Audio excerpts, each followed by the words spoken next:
The chapter Aslan is Nearer in The Lion, the Witch, and the Wardrobe dramatizes the shift from an eternal winter to a miraculous spring. And this spring comes, of course, when Aslan, the great lion, the son of the emperor over the sea, breaks into Narnia for the first time in ages. Well, of course, it's a metaphor. The idea of eternal winter represents the evil, the wickedness, the witch's realm, perhaps our enslavement to sin, the death of our souls, since the sin of our foreparents, Adam and Eve, of whom we are sons and daughters. And then the spring represents the redemption, represents Jesus saving people from that bitterness, that cold, thawing their icy hearts, and bringing them out of the kingdom of sin and into the kingdom of heaven. But could just any old metaphor do? Could there be something else that C.S. Lewis could have used besides a thaw, besides spring coming? Well, not according to his very good friend Owen Barfield. Barfield had this theory of ancient semantic unities.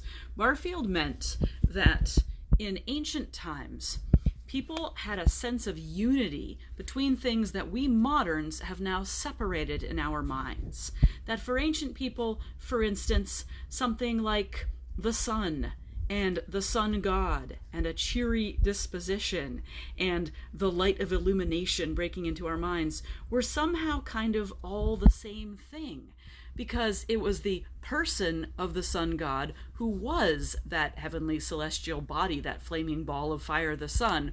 And he it was under whose influence people had a cheery disposition.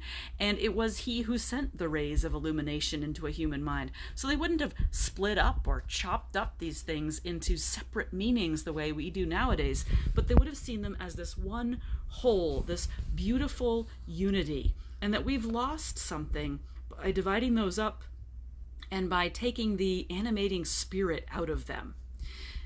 Therefore, Barfield said, the greatest poets were those who discovered exactly the right metaphors to express what they wanted to, and not because they were inventing the metaphors, but because they were discovering them, that these metaphors were true and real in some deep, profound spiritual sense, that there is some unity, some ancient, deep unity between the idea of spring and the idea of redemption, between the idea of a thaw and of new life, between winter passing and of someone rising again.